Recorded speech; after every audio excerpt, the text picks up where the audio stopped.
عدالتوں سے ریلیف مل رہا ہے، انہیں لاہور ہائی کورٹ سے ریلیف ملا، جس کے بعد جو ہے وہ انہوں نے باہر جانے کی بھی ایک کوشش جو ہے وہ کر ڈالی، جس کے پیچھے ایک سینیریو اس قسم کا پیش کیا جا رہا تھا کہ شاید وہ وہاں پہنچ کر جو وہ پہلے قطر میں کچھ لوگوں سے ملاقاتیں کریں گے، پھر اس کے بعد وہ لندن پہنچیں گے جہاں پہ ان کی نواز شریف سے ملاقاتیں ہوں گی اور وہ کچھ معاملات کے اوپر نواز شریف کو قائل کرنے کی کوشش کریں گے۔ لیکن یہ جو تازہ ترین ڈیولپمنٹ ہے، یہ جو بڑی ڈیولپمنٹ ہے، احتساب عدالت کا جو فیصلہ ہے، یہ ظاہر کرتا ہے کہ ادارے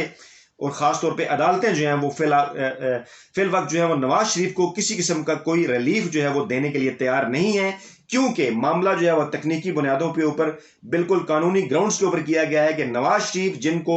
مفرور قرار دیا گیا تھا وہ عدالت کے سامنے جو ہے وہ پیش نہیں ہوئے، انہوں نے سرنڈر نہیں کیا، اور یہ جو پروسیجر تھا آگے بڑھانے کا کہ ایک مفرور شخص اگر ایک مفرور مجرم ہو جائے تو اس کے بعد پھر یہ کیا جاتا ہے کہ اس کی جو جائیدادیں ہیں وہ نیلام کر دی جاتی ہیں۔ لیکن پھر اہم ترین معاملہ اور اہم ترین بات اس کے اندر وہی جو مسلم لیگ نواز کے جو قریبی ذرائع ہیں، جو میڈیا کے اندر ان کے ملازم صحافی ہیں، جو یہ بات ڈسکس کرتے ہوئے بھی نظر آ رہے ہیں کہ مریم نواز نے اس سارے معاملے کو دیکھتے ہوئے بھی اس کیس کے خلاف احتساب عدالت میں، اس فیصلے کے خلاف احتساب عدالت میں ابھی تک اپیل جو ہے وہ کیوں نہیں کی؟ کیا اس معاملے کا تعلق شہباز شریف کی رہائی کے ساتھ جوڑا جائے؟ لوگ یہ سوال کر رہے ہیں، لوگ یہ پوچھ رہے ہیں کہ شہباز شریف کے رہا ہونے کے بعد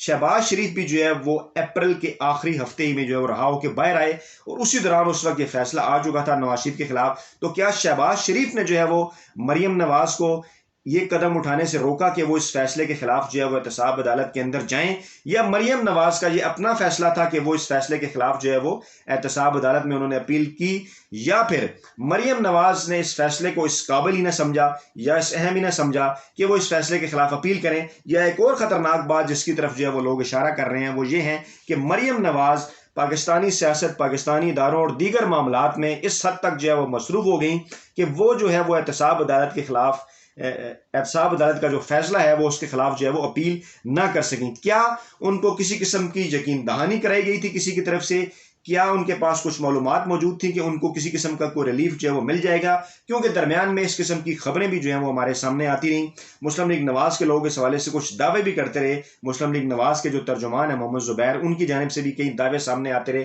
گزشتہ دنوں ہم نے ویڈیوز بھی کی کہ ان کے جو معاملات ہیں وہ اداروں کے ساتھ بہتر ہو رہے ہیں۔ لیکن اس کے باوجود یہ جو معاملہ تھا یہ عدالتوں کا معاملہ تھا، تکنیکی معاملہ تھا، قانونی نقطہ نظر تھا، ایک فیصلہ جو ہے وہ موجود تھا۔ سابق وزیر اعظم نواز شریف مفرور مجرم، لوگ اس کو صرف اس اینگل سے مت دیکھیں کہ اس پراپرٹی کی قیمت کیا ہوگی یا پاکستان کو ان کی اس پراپرٹی بیچنے کے بعد کتنا فائدہ ہوگا۔ یہ تکنیکی طور پہ ایک انتہائی اہم فیصلہ ہے، اور اس فیصلے کے بعد اگر مفرور مجرم نواز شریف کی جائیدادیں نیلام کر دی جاتی ہیں اور وہ رقم سرکاری خزانے کے اندر جمع کرا دی جاتی ہے تو یہ ایک باقاعدہ ریکارڈ ہوگا کہ کسی ملک کا سابق وزیر اعظم مفرور مجرم بنا، عدالتوں کے سامنے وہ پیش نہیں ہوا، اور اس کے بعد اس کی جتنی بھی جو جائیدادیں تھیں پاکستان کے اندر جو اس کے نام تھیں، اگرچہ انہوں نے ہوشیاری کا مظاہرہ کیا ہوا تھا نواز شریف نے کہ کئی جائیدادیں، اکثر جائیدادیں انہوں نے جو وہ اپنے نام نہیں بنائی تھیں، اور شاید ان جائیدادوں کے چلے جانے کی وجہ سے انہیں کوئی زیادہ نقصان نہ ہو، لیکن سیاسی طور پہ اور تکنیکی طور پہ اگر اس کو دیکھا جائے یا سمجھا جائے تو یہ ایک بہت بڑا جو ہے وہ نقصان ہے، نہ صرف پاکستانی سیاست کے اندر بلکہ بین الاقوامی سطح کے اوپر بھی۔ جب اس حوالے سے خبریں بھی چھپیں گی، اخبارات میں جو ہے وہ آرٹیکلز اور کالم لکھے جائیں گے، اور پوری دنیا میں یہ چیزیں چھپیں گی کہ پاکستان کے ایک سابق وزیر اعظم جو کہ مفرور مجرم جو ہے وہ عدالتوں سے قرار پائے، اور اس کے بعد عدالتوں نے جو ہے وہ ان کی جائیداد کی نیلامی کا حکم دیا، اور ان کی جائیداد جو ہے وہ بیچ کر سرکاری خزانے کے اندر جو ہے وہ جمع کرا دی گئی۔ اس طرح سے یہ ساری چیزیں جو ہیں وہ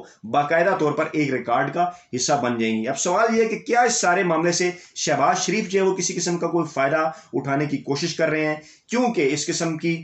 خبریں، اس قسم کے تجزیے جو ہیں وہ اپنی مرضی کے جو ان کے کالم نگار ہیں یا صحافی ہیں ان کے ذریعے لگوائے اور چھپوائے جا رہے ہیں کہ شہباز شریف جو ان کو جو ہے وہ اس وقت مختلف اداروں کی جانب سے جو ہے وہ ریلیف مل رہا ہے، جبکہ نواز شریف جو ہے وہ اس وقت کسی بھی ادارے کی جانب سے یا کوئی بھی ادارہ ان کو کسی قسم کا کوئی ریلیف دینے کے موڈ میں ہرگز نظر نہیں آتا۔ تو ناظرین، یہ تھیں وہ تازہ ترین اپڈیٹس، تازہ ترین معلومات جو اس ویڈیو کے ذریعے ہم نے آپ کے سامنے رکھی۔ ویڈیو کے کمنٹ باکس میں اپنا فیڈ بیک ضرور دیجیے گا، اپنی دعاؤں میں یاد رکھیے گا۔ نئی ویڈیو کے ساتھ جلد آپ کی خدمت میں حاضر ہوں گے۔ اللہ حافظ۔